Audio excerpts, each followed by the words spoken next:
I had no idea I was living with anxiety for most of my life until it started to fade. It was so deeply woven into my identity. It was the only way I had ever experienced the world. So it felt normal to me. And only when it diminished did I realize that I had been building my entire life, my perception of who I was around surviving and instead of actually living and enjoying life. And it made me wonder, how do we know which parts of us that we think are part of our identity aren't really us? And what happens when we choose to let go? And that realization that this was not who I was, it was like a condition, allowed me to really internalize that because it's not who I am, I can therefore choose something different and better for myself. And of course, here I don't want to digress in like some other things, but there was like a separate issue that I was facing. I had huge self-worth wounds and abandonment fears, and those are also obstructing the way I lived my life and the choices I made. But aside from that, the realization and this chronic stress, the anxiety, this nature which I thought was mine was actually malware installed in me from a very young age. That was the turning point, because once I realized I can treat this, I can attend to this, there are ways to actually deal with it, like at the core, at the root, rather than on a surface level, that's when I saw the light in the end of the tunnel, and I was like, okay, now I can go and I can do with it. And what I did is something we're going to discuss in like episodes 2 and 3, because that is also important. But all the shedding of this old identity, it was the most important part.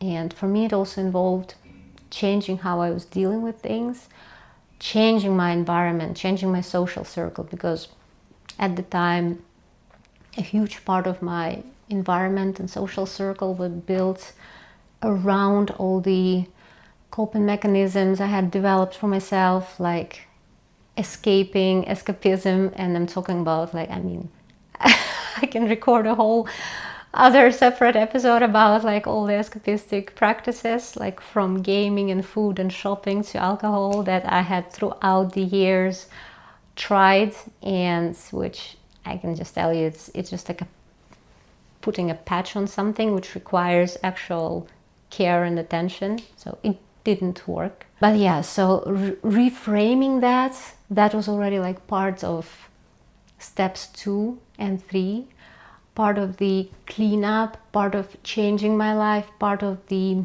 physical manifestation of transformation. But the actual decision, that's what drove the process. And I always say this is the most important part, but it's also not a 1 minute you can change everything kind of thing, because like I said, I had my whole identity and my whole life built around this, and I couldn't just dismantle everything in one day. So it was a process, and it was scary, because I think maybe it is easier for me perhaps to deal with changes because I'm an Aries sun sign, but it doesn't mean I don't feel fear. Of course, I still felt fear. And I think that's where having a strong why is very important. Because for me, this strong why, the big why, was my kids. I wanted to be the best possible mother for them. And I think that's what helped me, because I realized maybe even if I did not value at the time myself enough, or didn't love myself enough to make this kind of changes and to be that decisive, but knowing that these changes could make a significant difference in how I show up for my children, that was a big why. And like, I would do anything for them. So yeah, that gave me the courage. So I think it's also like an important part of this process, determining your own personal why. And it has to be something so important that during the moments of fear, of doubt, which are normal. I mean, if you don't feel fear, you're not doing the work. if you don't have doubts, you don't see the whole picture. Like, it's natural. But during those moments, it's this strong why that anchors the determination, the courage. Because courage is not the absence of fear, it's the ability to still choose something that's scary and go for it. And the fascinating thing that actually happened is that when on the very inner level I let go of that identity and I started choosing healthier things for myself, I also started viewing myself as less broken. Not entirely healed yet, but it did help me heal quite a lot of my self-worth wounds. And this is where I think it's encouraging to know, at least from my experience, the more I progressed on this journey, starting from the decision point, it was more like an upward spiral in the best way possible, because the healthier choices I was making, the calmer my mind became, the more the anxiety was fading further and further, and the more confidence it gave me to continue changing my life. So it's a little bit like decluttering. The process is like just like decluttering your space. It's first very messy, and you need to really be very honest with yourself on what is congruent with this true identity that we are trying to uncover here, to uninstall this malware, and what doesn't belong. And then, of course, there are some things. I think it's also important to create momentum, just like with decluttering. So I started with like smaller things, which were easier to change, and more of the crowding out approach, like adding positive things in my life, replacing destructive habits with constructive habits. That all helped me heal these self-worth wounds and generally like reinforce this idea that, oh, things are possible, better things are possible. And as I was getting this momentum and confidence, I was able to attend to some harder to deal with structural things. And a little bit on the how, and I'm sure that each of us can choose our own path to healing. I addressed all sorts of different modalities. I have been a proponent of therapy since I first started it 12 years ago. But for me personally, a very deep insight came from a guided meditation where I was called to envision my future self. And I'm a very visual person, so like visualizing is super easy for me. And I remember I saw, like in my mind's eye, I saw that future self, and more importantly, just like you do like with past life regressions with or how you remember things, I felt things. And I felt that future self's state of calm, the calm, which at the time was unfathomable to me, to have that calm. Maybe that's why I anchor so much on this specific word, calm, because that was the main thing that was so striking to me when I met my future self in that guided meditation. And as we all evolve and discover new things, I also, in a way,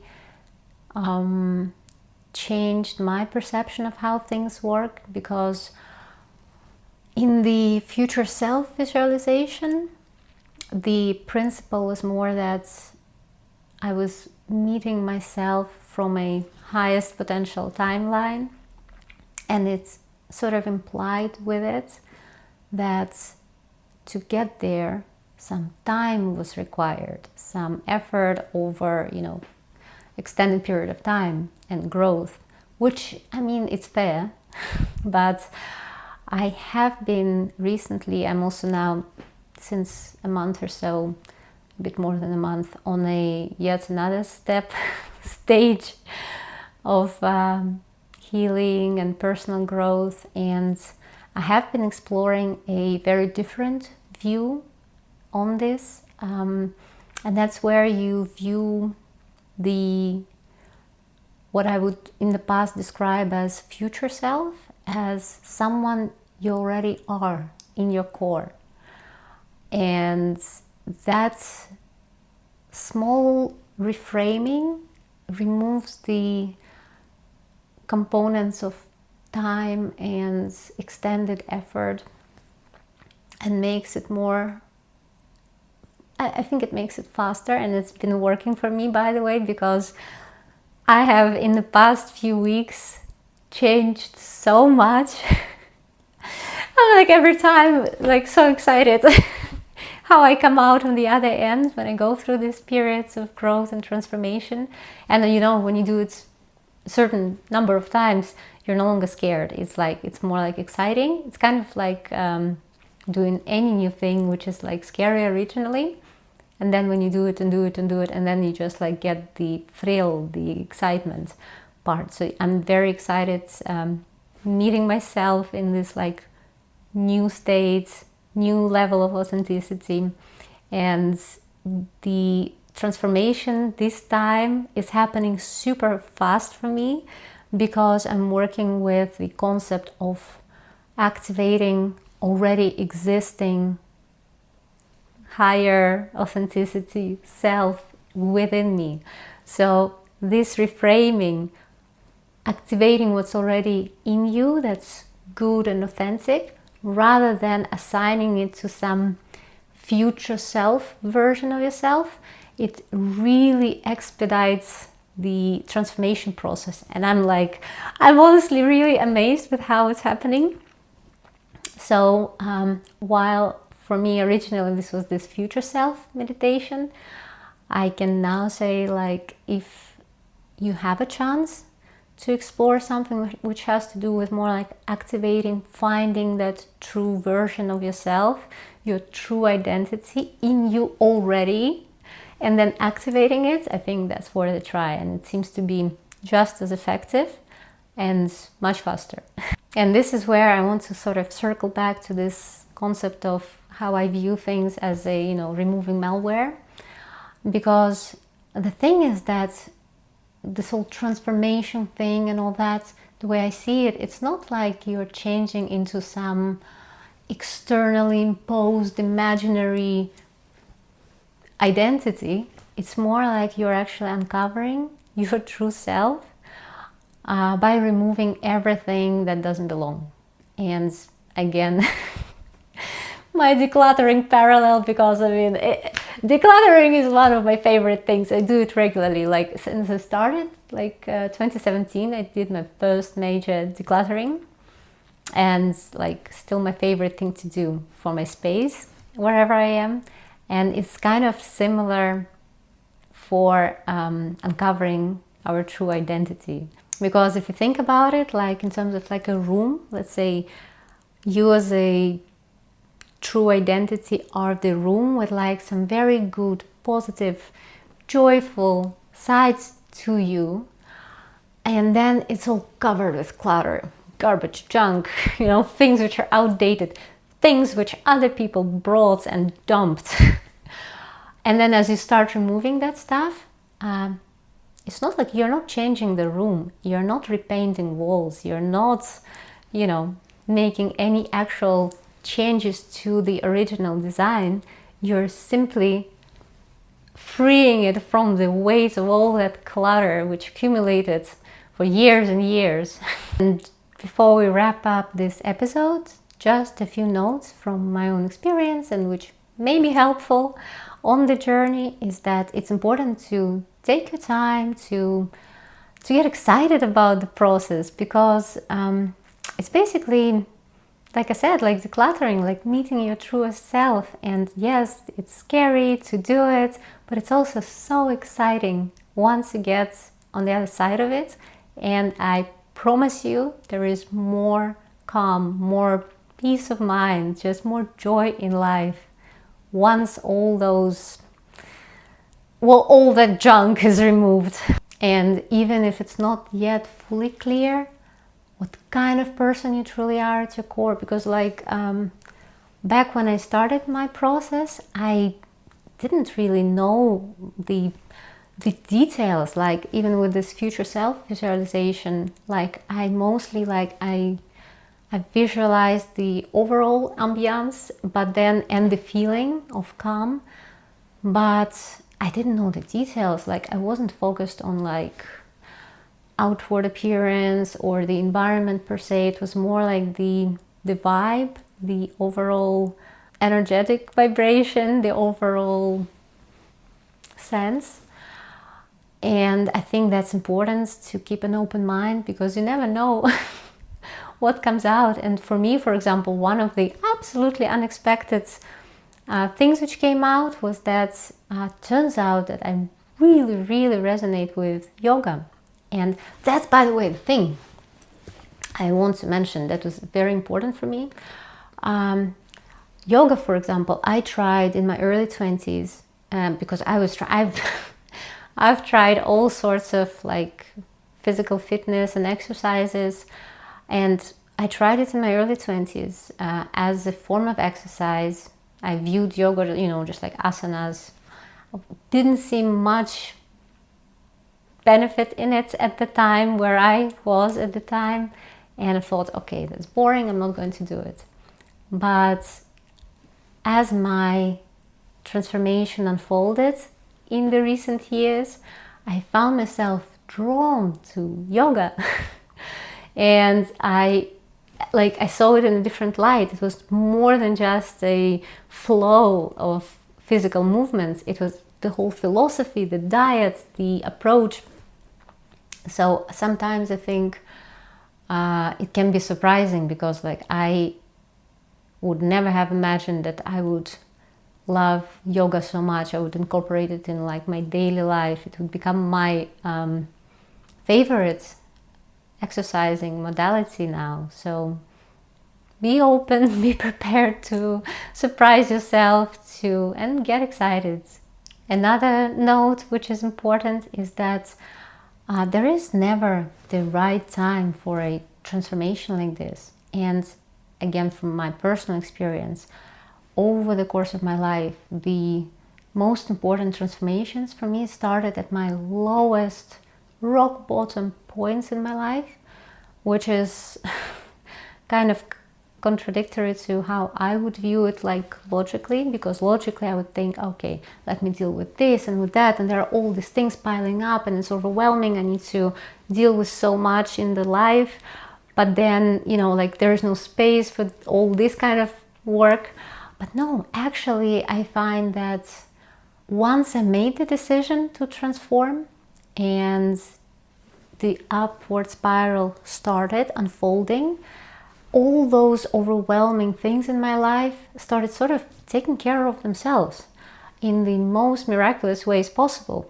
Some of them just dropped off, like because they didn't belong in my life anymore. And I also changed the way I looked at things. Like I realized that certain things were not important at all, and why was I even stressing out about it? And some other things were just much easier to deal with, faster and easier, because my nervous system was more regulated. My anxiety was fading every day, and I was